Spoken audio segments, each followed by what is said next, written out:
Good morning, I'm Lara Neal. Welcome to our room at Colonial Williamsburg. We're staying in the Ewing store, which we highly recommend, especially for someone who brings a lot of clothes on a vacation, because unlike most hotel rooms in the world, it actually has pretty good closet space, which is nice. But Lisa and I wanted to show you kind of a tour of all this stuff we brought this weekend that some of you may have seen us wear, and some things that we maybe didn't get to see us wear. But yeah, anyway, let's take a look at this giant pile of stuff.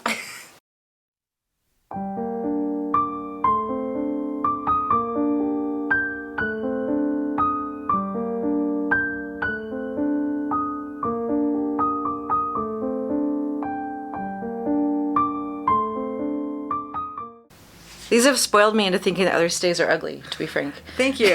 So these are my, technically they're 1770s stays. They're right at the end of the final part of the fully boned stay period. They do have the full length. I use them for basically everything pre-1775. They are fully constructed with completely accurate techniques, and they are very, very heavy, and every stitch on them is hand sewn. And I did want to say, I know there's a phrase, many hands make like light work. I wouldn't say that any of this is light work, but many hands definitely did contribute to this giant pile of garments. What would you say would be the contributor to this? To the stays? Mm-hmm. Oh, that would be $12 Cupcake is her Instagram handle.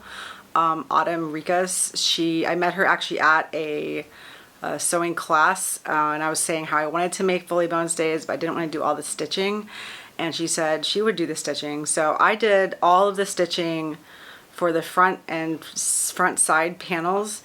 She did all the stitching for the backs and the back sides, which included the eyelets. And so without her doing that, probably I think she did 100 hours of work. I then did about 100 hours of work on the stitching.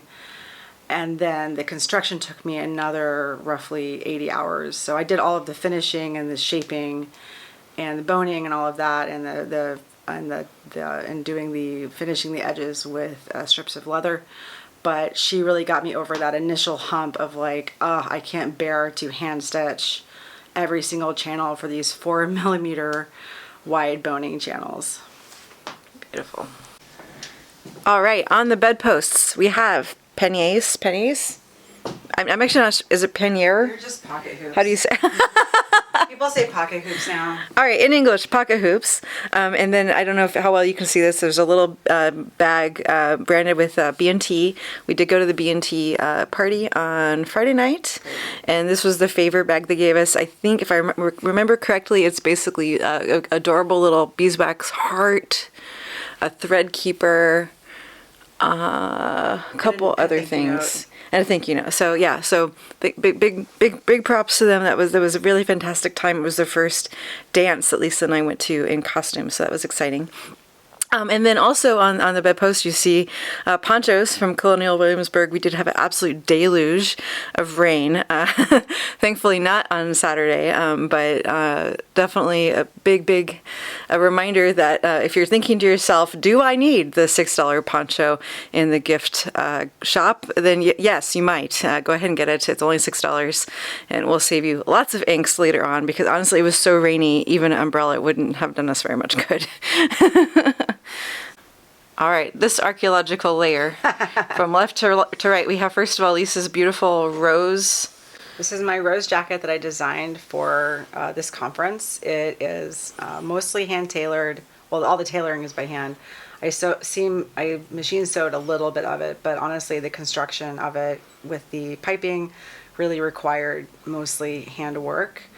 And it has gold J-Press buttons that are specifically the Yale branded one. And then in the inside yoke, it's only partially lined, but the inside yoke gives it a little more structure on the shoulder and covers the shoulder pads. I used a cotton that is printed with Cherokee text symbols. So our Sequoia typeface. And it has a velveteen color, and then all the piping is also velveteen as well. Fabulous. The green homespun you see for me is that's my Polly 1871, 1872 dress, and you can see a peek inside the overskirt, and you can see that I'm not using entirely period techniques. People at the time did have sewing machines, but they did not have sergers. Home sergers didn't enter the market until the 1980s, so way, way late for Polly, but you know, with apologies to history, I was pressed for time. Although you do see in this lining a little bit of my personal history. That's just some kind of pretty cotton fabric that I bought when I very first learned to sew. And I think over the years I've made a shirt, a pair of boxer shorts, and then I liked it so much I just kind of held on to this kind of large scrap, and it became the lining for this piece. And speaking of linings, you see a little bit of purple right above that green. What is that purple?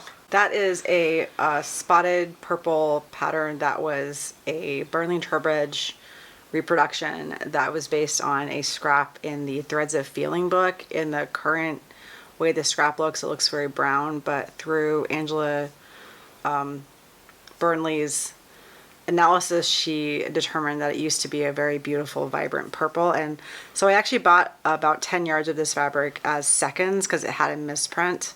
And so it's been a wonderful early 19th century lining, which I was using to partially mimic the idea that you took an old dress, turned it inside out, and used it as the lining for your skirts and bodices for your very early 19th century clothes. It is a late 18th century print.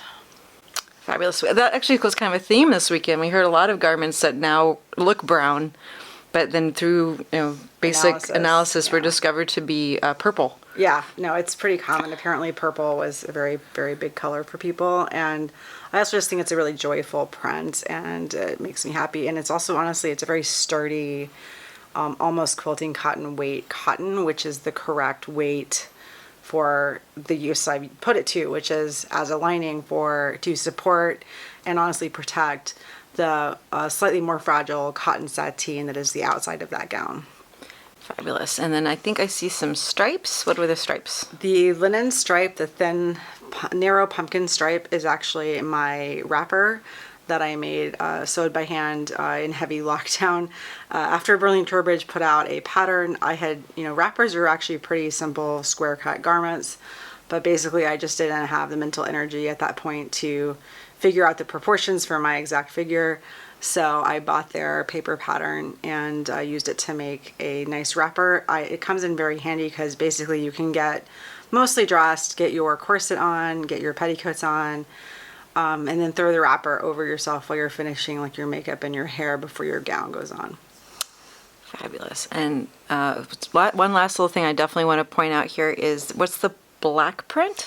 That is a neckerchief that it's either from Burnley Trowbridge or from Penny River. I'm not actually sure. We'll have to do a note. But it's a neckerchief, and I have developed an allergy to the sun due to some medication that I'm taking. And I'm finding that these 18th and 19th century pre-sunscreen interventions are really helpful for me. And one of them is that I basically wear a neckerchief or a shawl all the time now to protect my neck and upper chest from the sun, because while it's very easy in modern clothes to find long sleeves, most modern people, including me, prefer to have their neck and kind of upper chest uncovered. And so having a neckerchief just gives me that little bit more sun protection, because sunscreen doesn't actually stop my allergic reaction. It just slows it down. All right, we're on the other side of the bed now, so we can see more clearly. I believe those are are they buff colored stays? They are, they're khaki, honestly. They're khaki colored stays. So those are a reproduction of a pair of stays that are held in the DAR that were worn for a wedding in the early 1830s. They are by Redthreaded, and they were custom kind of resized for me and made by them. Fabulous. And what's this beautiful red brocade? That is a red brocade that I got from Anacronicos in Spain. I bought some custom-made mules from them based on a pattern line they used to carry where that Christine Millar had designed with them, and then they sold as a package the rest of the fabric, and then I made up the gown and finally worked the fabric that I was honestly intimidated by in a class with Burnley and Trowbridge, I guess very earlier this year. And oh, we accidentally covered them up again. Oh, yeah. Oh, let's just Kind of prop them up, yeah.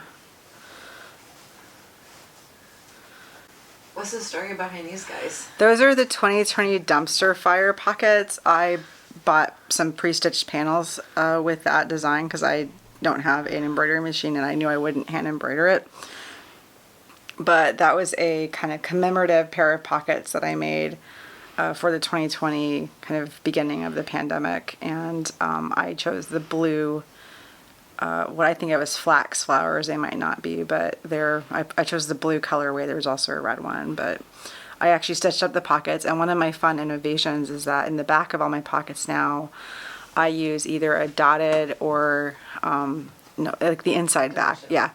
I use some kind of fabric that has a texture because I've watched so many ladies stick their hands through their petticoat pocket slit and just unceremoniously accidentally drop whatever it was they were trying to keep on the floor because they thought they had the back of their pocket. So this way it gives me a physical way to check that my hand's in my pocket and not just kind of buried in my petticoats.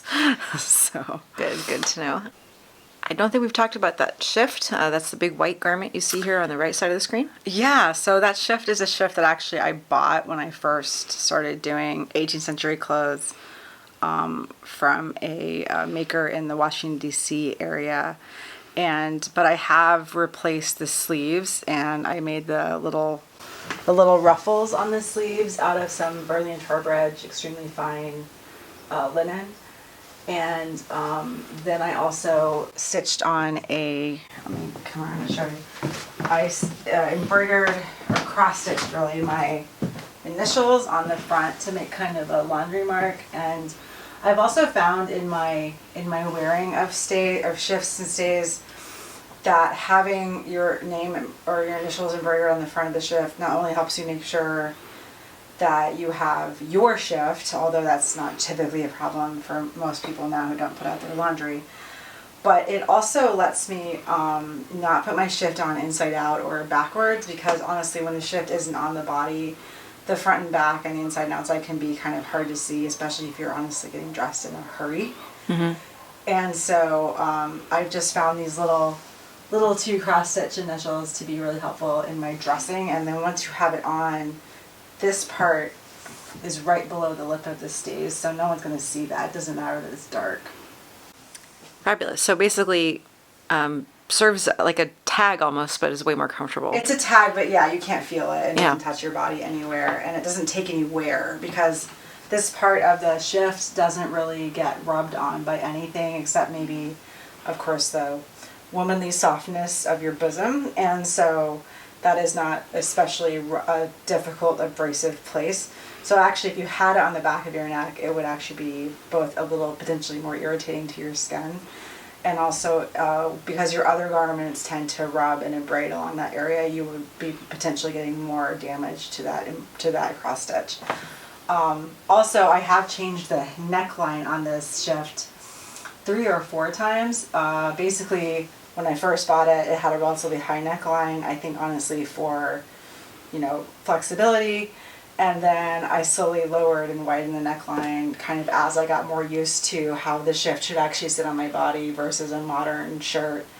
And now it is honestly quite low and wide and will not stay on my body without my stays holding on to it. So the back of the bed is mostly skirt supports, I think.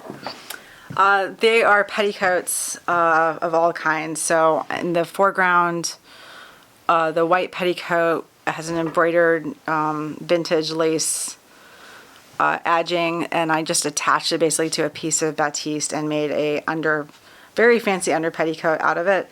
And then in the back, the 2 silk petticoats, those are the petticoats I wear with my mantua to give it the bell-like shape, because I couldn't find sources for the right kinds of hoops to get the shape from 1730. So I kind of fake it with the hip pads and ultimately 3 layers of petticoats, and then this sort of bustled up train. And honestly, when I look at images of originals that many people have interpreted as being a circular hoop, I actually think it's really a 2D rendering of what that shape becomes when I have all of that stuff on.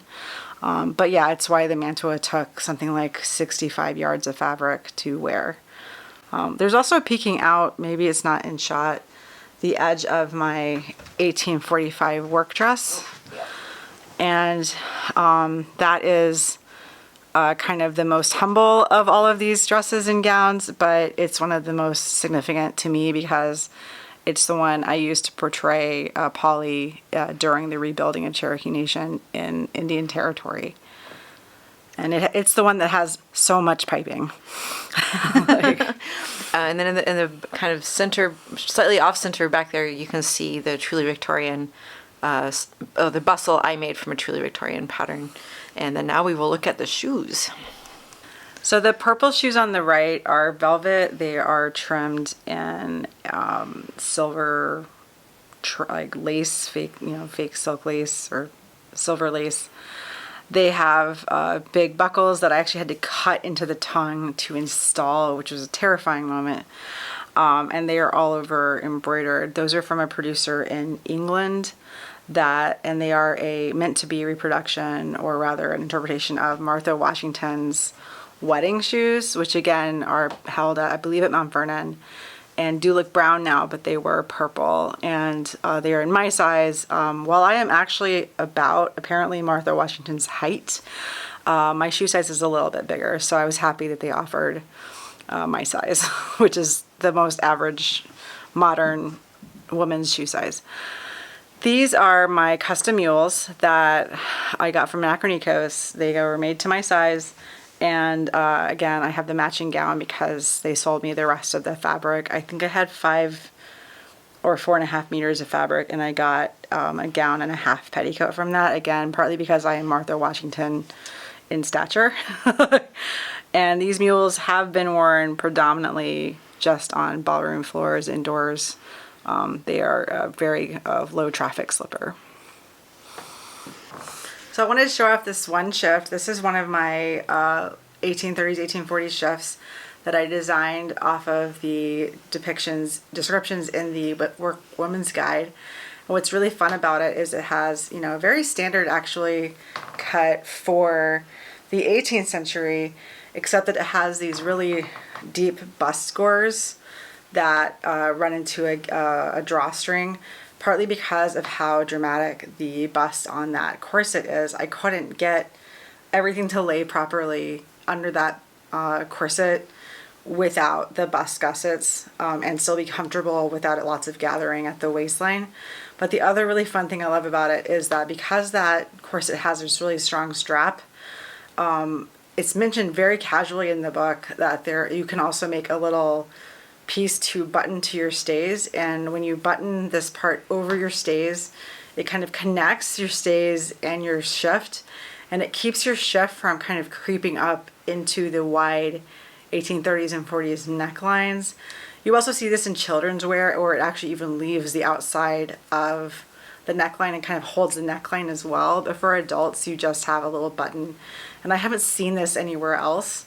And I've actually considered whether we should release the pattern, because this little piece took me a lot of fiddling to get it the right shape so that it would go in the right place and sit on my stays.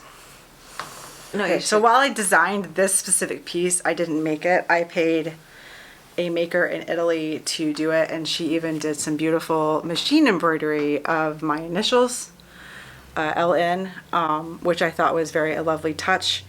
And I have a fancier shift she also made for me that has a little bit of lace on it, and we can link to her in the information on this post. But it's just been a wonderful addition to my collection, and it's kind of one of those things where I could have made it, but she was able to make it faster, and I was honestly still frantically making the dress.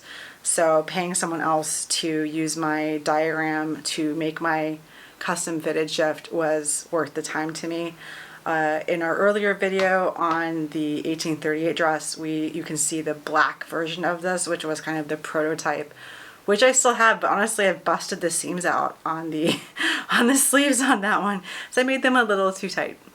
All right, so now we have to pack up, and before we leave, we do want to get dressed again and go swan around a little bit, so we can get some photos in this beautiful sunshine today. But thanks so much for stopping by. If you're new here, thanks for coming. If you've been here before, thanks for coming back. Either way, hope to see you soon.